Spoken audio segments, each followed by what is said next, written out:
This is a case that's been bounced around back and forth throughout the court system. The right to keep and bear arms shall not be infringed. Justice's ruling this morning, it conflicts with the Second Amendment's right to bear arms. Major Second Amendment case. Gun control targets. Ruger, but will it work? Ruger, one of America's most iconic firearm manufacturers, is now under fire. A powerful gun control group has issued a bold demand, telling Ruger to immediately cease production of one of its newest pistols. But unlike others who backed down under pressure, Ruger's track record suggests a very different response. This could turn into a pivotal legal and political standoff that will impact every gun owner watching this video. Today, we break down exactly what's happening, who's behind this push, why the RXM pistol is at the center of it all, and how this plays into a nationwide strategy to restrict guns by going straight to the source of the manufacturers. If you care about the Second Amendment, this is the story you cannot afford to miss.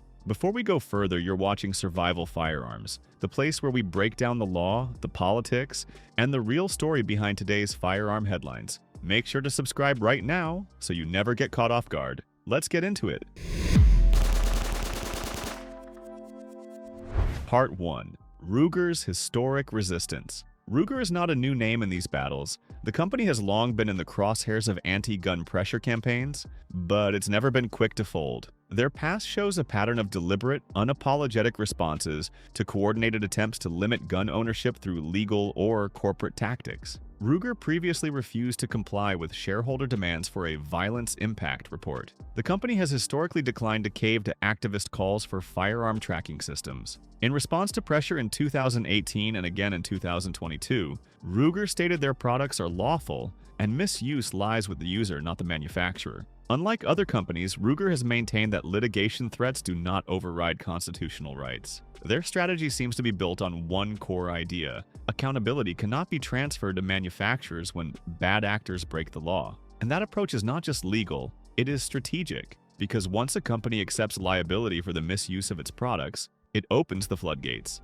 The entire industry could be next. Part 2, the Glock precedent and its ripple effect. Everytown is playing a game of dominoes. They started with Glock and now they want Ruger. But the Glock situation, while similar on the surface, is very different in structure and outcome. Glock's changes may have given fuel to future pressure, and Ruger knows it. Glock ended their legacy line and promised a redesign in response to pressure. The RXM was accused of being similar, but there is no equivalent data connecting it to crime. Glock's compliance is now being used as leverage to demand the same from Ruger. The legal strategy here is to cite one company's surrender as proof that others must follow. This is a dangerous road. If Ruger backs down, gun control groups may never need courts or Congress again. They can simply force changes through brand pressure, media, and fear of lawsuits. This is why Glock's decision is more than a company shift. It is now being weaponized to alter industry standards. And Ruger is the next major test. Part 3. Everytown's real goal. This is not just about one pistol. This is about reshaping the entire firearm marketplace through intimidation. Everytown knows they are losing in the courts, so they are trying to bypass legal losses by targeting the companies directly. The letter to Ruger cited no evidence of crime, only speculative claims. They referenced online videos, not law enforcement reports or judicial findings. The demand included immediate product removal without regulatory process. It used Glock's capitulation as a baseline, pressuring Ruger to do the same. What does that mean? It means Everytown is not using facts, they are using fear. And it also means the target is not just Ruger, it is every company watching this unfold. The implication is simple: if Ruger bends, smaller companies will too. It sets a precedent that ends up being far more dangerous than any legislation because it happens behind closed doors. Part 4. Ruger's legal leverage. Ruger has more power than people realize. Unlike Glock, the RXM is not sold in California or Maryland.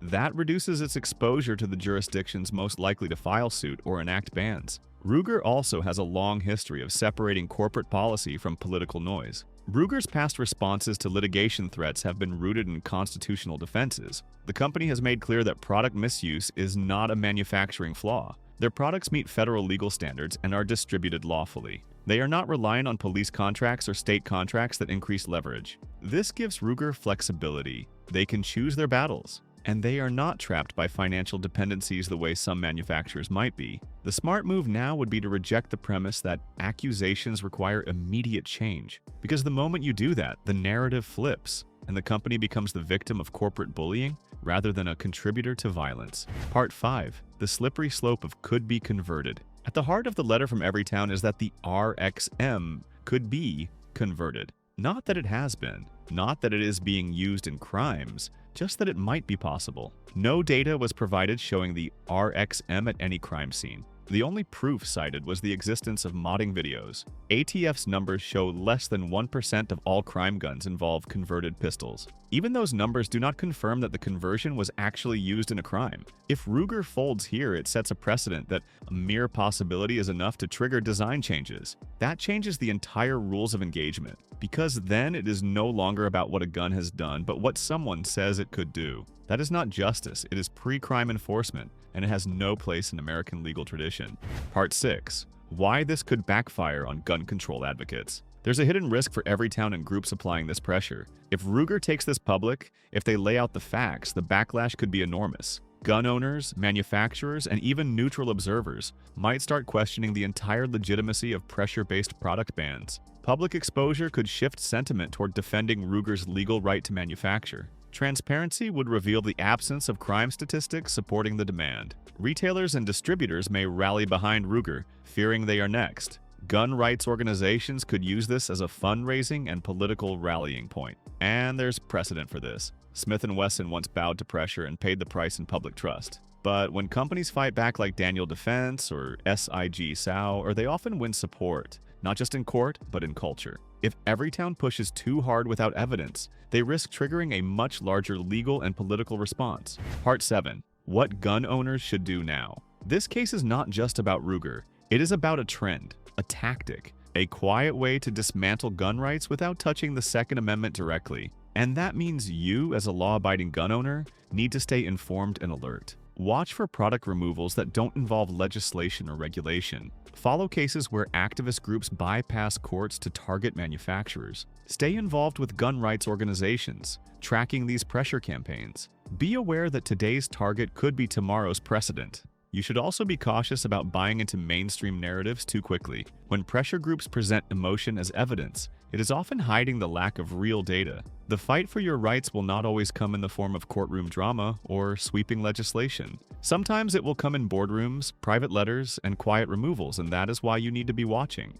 The fight is moving behind the scenes. This situation with Ruger may seem like a single story. One pistol, one manufacturer, one pressure campaign. But it's not. It is part of a much broader shift in strategy by those who seek to restrict the Second Amendment without ever touching a vote. They are moving the fight into corporate meetings, into product liability scare tactics, into social media pressure that demands companies act as lawmakers. And if we let them win here, if we let Everytown bully Ruger into submission, it won't stop. Glock gave them the opening. Now they are pushing through that door. But Ruger doesn't have to follow, and neither do we. This is the moment to raise awareness. To stand behind companies that stand behind you, to speak up while there's still time to fight back against the policy by pressure. If you value your rights, your tools, and your freedom, now is the time to pay attention. Subscribe to Survival Firearms, stay informed, and let's keep exposing these quiet tactics before they become standard. We're just getting started.